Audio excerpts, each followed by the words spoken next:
Are you a capital person that likes to drive lowercase cars? We've got a solution for you! We've already covered in depth the difference between the two most popular seat rail offerings on the market for the ND Miata. The short of it is that the Aurora Auto Design, as shown on our driver's side, gives you more usable space while still using an OEM-like slider. Paco Motorsports can squeeze even more headroom into your interior at the expense of taking a few minutes with a wrench to make adjustments, which is why we only run it on the passenger side. And as a daily driver setup, it's great. I have all the space I could possibly need. I've got plenty of room to wiggle around. I've got all the leg room. I've got all the foot room. Like I've said before, it's not a fucking 5 Series, but I have more than enough room. I'm fine. I'm comfortable.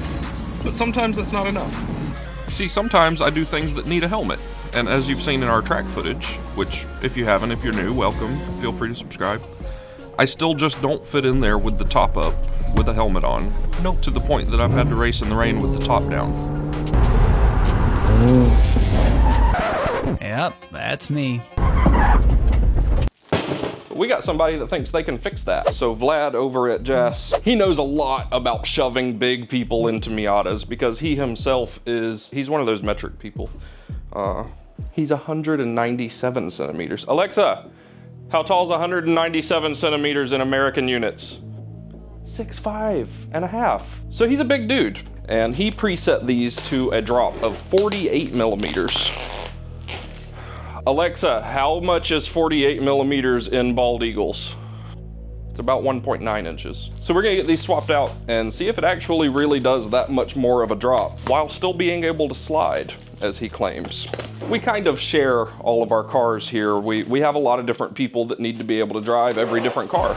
And the driver's seat on everything needs to stay pretty adjustable. The only thing here that's not still adjustable is the Supra. And that's because in order to fit inside of that, I have to straight bolt things to the floor. That car is just set up for me. Nobody else drives that one. Everything else we kind of share. So it's got to be able to slide, but I need it to be lower, and we're going to see if we can do that. But I can't show you these. Fun fact, the Miata seat lowering rail market is very competitive. Vlad said that as soon as these hit the market, he had several Chinese companies immediately trying to place orders to assumedly replicate them. He's asked that I don't show the rails themselves on camera, which is fucking reasonable. He's protecting his own intellectual property and stuff. I can dig that. Aurora was the same way. I think Paco asked about the same. They're all kind of secretive about this stuff, so I'm not gonna show you much of the unboxing and the rails themselves. And I think I can still tell you whether they're all right or not without doing that. So give me a minute to unbox here and let's see what we got. Just packaged the absolute shit out of these. God damn, that's got some weight to it. Feel this. Oh. That's got some like heavy duty quality to it. That feels good. Immediate first impressions just off of the first piece that I've opened all the way up.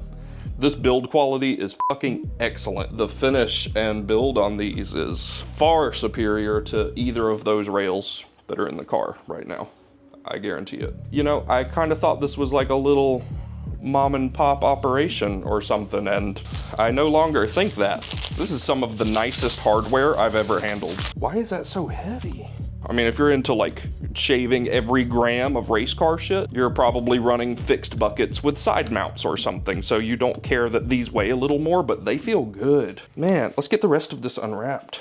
I don't know what this piece does. But luckily, there's what appear to be very thorough instructions with pictures and everything. So now that we've got this all unpackaged, it's time to get the driver's seat out of the car and go ahead and run into problems, I think. I think we're about to run into problems. Let me tell you why.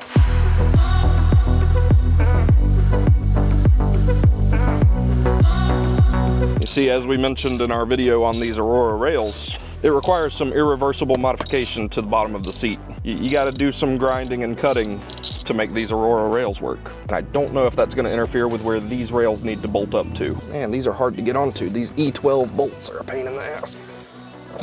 Whoever tightened this one up was an asshole. It's me, I'm the asshole. But we'll burn that bridge when we get there. We'll get this seat on out of here and get it up on the workbench, and we're gonna go until we run into problems. And if we have to call in backup, we will. Who are we gonna call?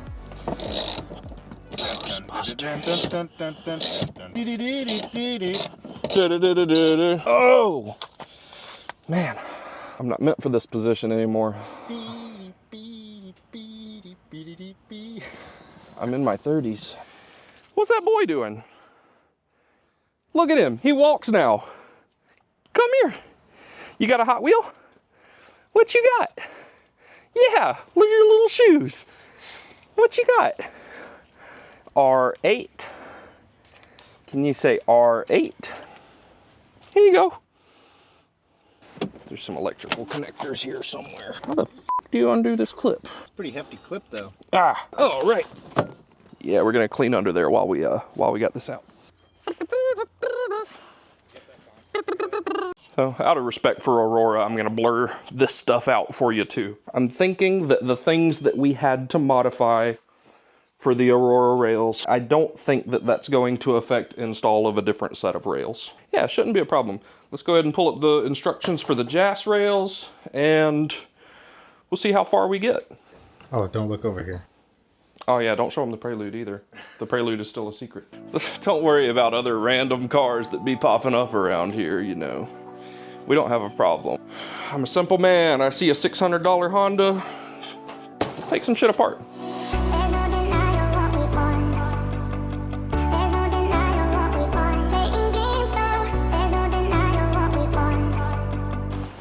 Ah, man, that's annoying. Hey, those are on there really tight.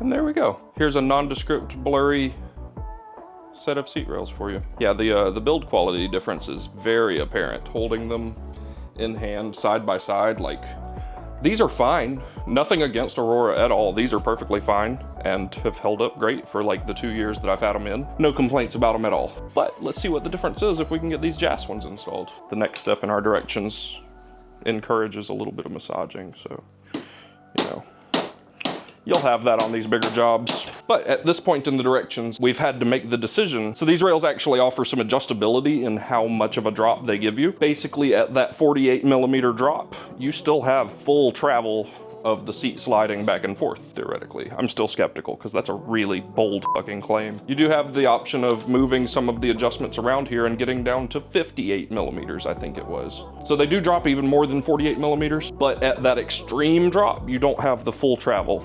And my wife is really short. Like, she has to move that thing all the way forward to be able to reach the pedals. So I'm thinking we're gonna try the 48mm at first. And if I'm just wildly satisfied with that, then we're not gonna mess with it. If I feel like I would love to have that extra 10mm or so, then we'll just, you know, just casually pull all of this back out and redo all of it, all of these bolts and hardwares and clips. We're just gonna redo all of that again, just to see if the extra drop is good for me and the amount that it still slides is still good for her. And that's showbiz, baby. Back to taking stuff apart. Boop, boop, boop.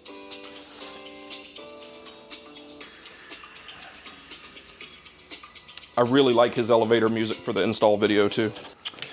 So we've encountered a problem. Part of what you cut off to install the Aurora rails is actually indeed a problem. There's some critical structure missing that is 100% necessary to bolt these rails up. So we're gonna need to find an unmodified seat to fuck with. I'm gonna use the telefono.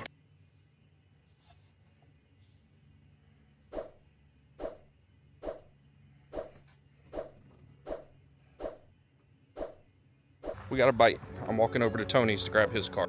We happen to have someone else with a Miata that lives in the neighborhood here that's willing to just like hand me the keys to his shit so I can do things that I didn't even get specific about. I just said, hey, can I fuck with your car? And he's like, yeah, sure. Here's my keys. So I'm gonna walk over there and grab his car. 12 seconds later.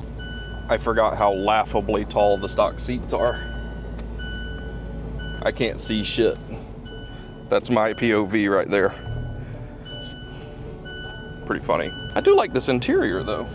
He's got the tan leather going on in here. It's nice. All right, let's get back to work. So we got Tony's car over here, and it is getting dark quick. So I'm actually just gonna make short work of getting his driver's seat out and giving her the old switcheroo. He's actually not much interested in running a lowered seat at all. So he's more just doing this as a courtesy to us. So I'm definitely not giving him the low boys that we're installing today. I'm going to give him the Aurora rails. Basically, that means I'm gonna be trying to swap the entire metal subframe floor pan type deal between our two seats, because his seats are a different color, obviously, so we can't just trade seats or trade bottom halves. I'm gonna try just trading the metal framework, swapping them between, and if it turns out that he just hates having a lowered seat for some reason, then we will trade back and we'll put his car back to stock and figure out what to do with these JASS rails since I can't run them. Maybe I'll get a hold of another stock seat or something. I don't know. We'll burn that bridge when we get there. Let's get these seats swapped out. This has a secret compartment behind the driver's seat, and that's big. The soft top is different, I guess.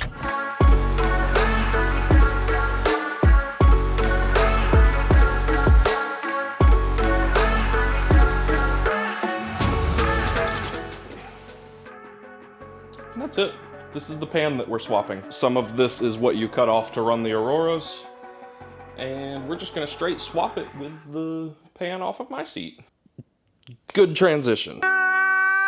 It's getting late, but we got Tony's car completely back together. He now has an Aurora rail on the driver's side, so when we return it to him tomorrow, we'll see what he thinks of that. And we'll also see what we think of this JASS kit. We've got it completely rigged up on ours. After swapping out the seat pan, it's like 3 minutes worth of effort to put the rails on themselves. I've installed several seat rails several times now, and these JASS ones are by far the easiest ones to install. How long did it take? Probably only 45 minutes. Yeah, like if you were doing this from scratch without having to swap seat pans and shit, I would reckon you could easily have your seat out, rails swapped, and back in yeah, easy 45 minutes. It does seem to be the least invasive. After swapping the stock seat pan back into it, it required 0 modifications, so this is definitely completely reversible. It's just a matter of if it actually goes as low as it claims and like really meets up to all of these high expectations. So it's late. Let's find out tomorrow. Morning, let's get this shit done. We got a seat ready to go back in. I have a couple of vague concerns that I'll address once we have it in the car, but let's get it in there first.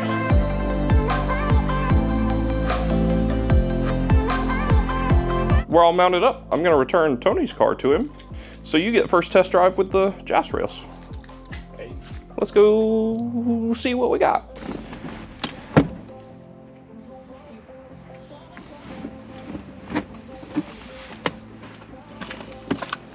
I feel kind of higher than I did before. I don't know if it's maybe the back pushing me up, but I feel like I'm higher, like I'm pushed forward. My legs are definitely closer to the wheel, and I don't know how I feel about that. We need to check with a helmet on. That's the definitive test. I feel like I'm sitting higher. Pretty sure this is higher. So we're definitely gonna need to try it lower. Let's grab a helmet. That's the easiest way to tell whether we're sitting higher or not. I think we're gonna be lowering these down some more. Ugh. We're not gonna Hey, I don't fit in here with a helmet on. Yeah, let's pull this back out and lower it all the way down, because this ain't it. In the 48mm position, these sit higher than the Aurora, 100%. I would not be able to comfortably drive anymore. All right, let's pull it back out and lower it the rest of the way. Let's use all the adjustment that he gave us. I don't think that couple of millimeters is gonna make a difference though. And it doesn't make sense. You can see very easily that the seat back height is lower. Like, it's sitting lower than the Pacos, which are the low boys. The Paco's lower than the Aurora, and this is sitting lower than the Paco. And we didn't put back together all of the plastic trim so that you could see what's going on here, and because we're pulling it back out anyway, the seat pan is sitting on the floor. Like, it's touching the floor. It can't go any lower than that. So it's got to be something to do with the fact that the front sits so much higher that, like, it's wedging you up. I don't know. I don't know. We're going to pull them out, adjust them all the way down, and see what happens.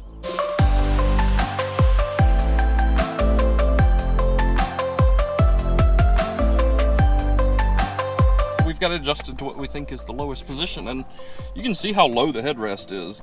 Blatantly lower, but it still has a lot of that angle such that the front of the seat sits higher and like my knees are touching the dash a little bit. We'll see if, with the top up, if we can get our helmet on, because that's the official measurement. Nope. We're still having to duck pretty good. I feel like the rear is lower and I have the slightest bit more headroom. But I think the front being as much higher as it is negates that. Like, we've got just a little bit less knee room than we had. Like, I am pretty much touching, and I wasn't before. But, like, before, I was pretty much constantly, like, my hair just barely brushing against the headliner. And, like, now a full range of motion doesn't touch. So, there definitely is more headroom. It does sit a hair lower than the Aurora. Let's go for a drive before we give any final thoughts. I would like to see if we can get it to slide further back.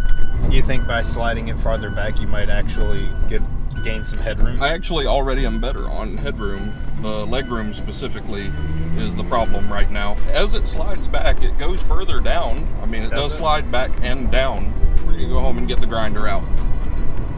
Back out with it again. So as it is, sitting as low as it is, it can only slide so far back before there's an interference with some of the metal work of the seat pan. We're gonna do some massaging and make a little more room there. And then I might be able to say I'm happy with these.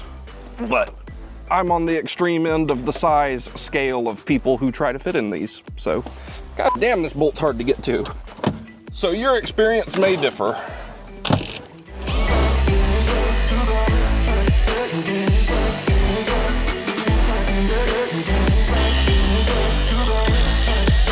Almost there. Ow, ow. My grinding crotch. All right, I think we're good. This should be the last one. I think we got it this time. Oh yeah, this is gonna be it. There we go. Knees not in the dash anymore.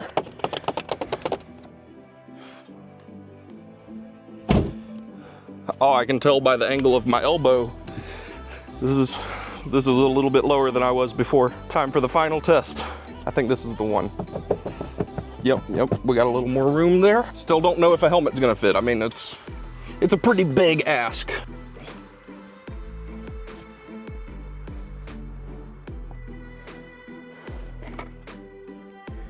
I could drive like this if I needed to. I'm still a little bit scrunched, but like a manageable amount.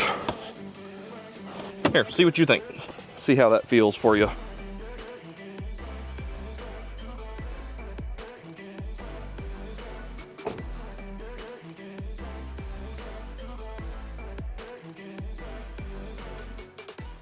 You look like you have all of the headroom. I mean, as a person who's 6 even, yeah, I don't really have any issues. Your top half is an inch or two lower than mine. Yeah, I don't have a larger upper half than you do. Oh, you got room to spare. Oh yeah, I can. Final test is to see if it still slides forward enough for Sky to be able to drive it, because she got little legs and she likes to drive my car pretty often. Her CRZ is not exciting enough, I guess. Let's get her out here, see if she can drive it. Okay. What are you doing? Nothing. What's that baby doing? Nothing. Come here, I need you to see if you can drive this thing. Oh, me? Yeah. How was it with the Aurora rails? You could just barely reach the pedals, like with it all the way forward, right? I mean, I could reach it enough to drive it. I could reach them enough to daily drive and autocross, but like in my own car, I did go a little closer. Oh, Jesus. Well, I can. Is that all the way forward? Oh, no, I can't drive this. I can't even get the clutch all the way in. I can reach the clutch, but I can't get it all the way engaged, even with my tippy toe. Granted, I'm like 5'4". No, the fuck you're not. 2? So anyway, a 5'1" person barely can push the pedals, maybe enough to drive it with tippy toes. It's also harder to get out of it. Oh, look at it. Look at the, you can see the, I don't know if that will show on camera, but it's like blatantly. Yeah, it's taller. in the front. So that may become to be a problem. I haven't decided if the slope is comfortable yet. Something else that JASS offers that they think will help with overall comfort is a kit that raises the seat back. So let's pull the seat out again. Again, Alex. Let's pull the seat out again. Yes! Basically, this extra kit that he sent is going to, I'll stand you up here. With the seat lowered all the way, this extra kit raises just the back portion back up. It raises it up by this much because we're gonna disconnect it and raise it, and this piece fills in the gaps. All of the rail installation has a really good video to follow along with. The seat back raising kit comes with paper, with color pictures. I'm gonna reckon he also doesn't wanna show you the specifics of this either. And we'll just knock it out real quick and get it back in the car and see what we think of that.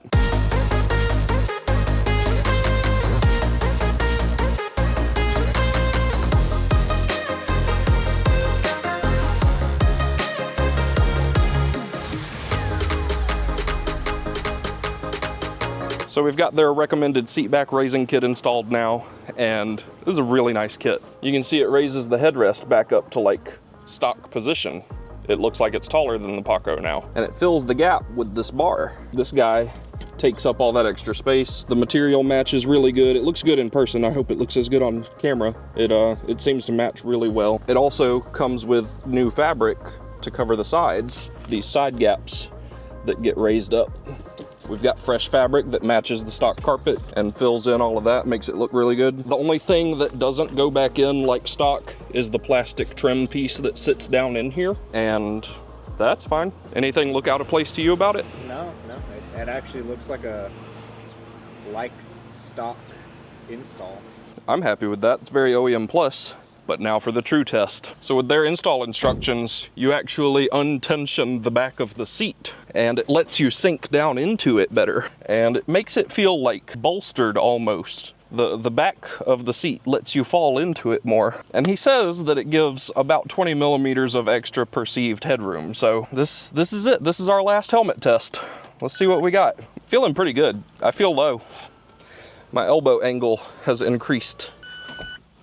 Oh yeah, we got more headroom now for sure. Oh yeah. Like,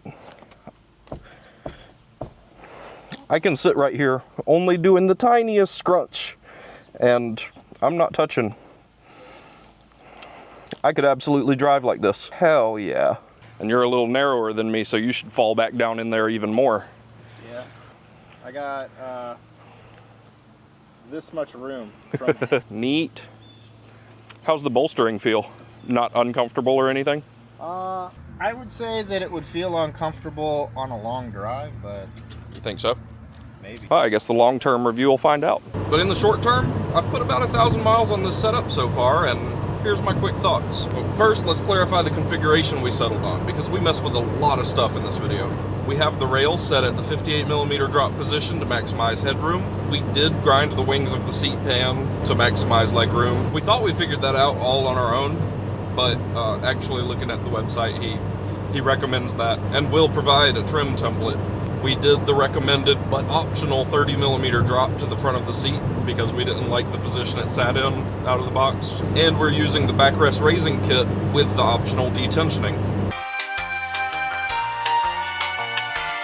The rails themselves are stupid easy to install, but because they offer some amount of adjustability, you might be taking them in and out several times to land on the setup that you want. Out of the box, this configuration did not slide forward enough for a 5'1" co-driver to be able to reach the pedals. But because of who I am as a person, I touched it with various power tools repeatedly, and I got about an extra 1.5 inches of travel forward, and she can drive it now. But if you're not into fucking with stuff like that, you might need to sacrifice a little bit of headroom and go to the 48mm position to get full travel forward. This is what made this a comfortable position. Out of the box, sitting at a high angle like it was, none of us found it comfortable. It was awkward, and it reduced headroom because it sits you up. I don't know how to explain it. Without doing that, the 48mm drop did not generate as much headroom as the Aurora's 28mm drop. And I don't know how to explain that, except for just like that. The install video shows how to do this, and I absolutely recommend it. I tend to drive about like this, and in this position, the legs are supported. I am the most comfortable I've ever been in this car. I did not think that the seat back raising kit was going to have as big of an effect as Vlad said it would. I was very skeptical on that, but it's one of the most important pieces of this puzzle. See, for us bigger folk, these bolsters in the stock seat, they don't really provide any support. I've complained in previous videos about how I get fatigued after a few rounds at the track. Fuck, I'm tired now. I need a breather after runs like that because there's just no support. I try to demonstrate now, but I can't. This kit raises those bolsters from just digging into your love handles inconveniently and kind of fucking rude, honestly. Raises it up so that they're actually bolstering your sides where they should be. And it has an even bigger effect when paired with... This is a thing you can do to your stock seat right now. Go outside, try it. Because it's completely reversible, just like everything else here. And it allows you to sink further back into the seat, which both generates more headroom and allows the bolsters to do more bolstering. The effect is very dramatic. It's not like I'm sitting in a full containment Kirky or anything, but I guarantee you that this weekend at the track, I will notice a huge difference in how supported I feel by these seats. If you have any questions about any of this stuff, shoot Vlad an email. He's super knowledgeable. He does things and he knows things, and he can figure out the most comfortable way to shove you into one of these cars. Huge thanks to JASS for letting us check these rails out. Thanks to Tony for letting me experiment on his car. And as always, big thanks to the pit crew for supporting the channel. If you're interested in joining, there's a link in the description. You get exclusive behind-the-scenes videos, you get a permanent discount on merch at redhenracing.com, new shirts, and it's a really good way to let us know that you like what we're doing around here. I have now played with a lot of seat rail related things on this car, so if you have any questions, feel free to leave them down in the comments. And if you found any of this useful, feel free to subscribe. Let us know how we're doing. I invite them to hit the like button. You've been properly invited to hit the like button. Maybe share it to somebody that you think doesn't fit in Miatas so that they know they can, because there's a really good chance I'm bigger than them. And I fit. I fit now. I now fit the way that I want to. We love you. We'll see you next time. Thanks for checking in. Bye, I guess. Ay, go faster, ay.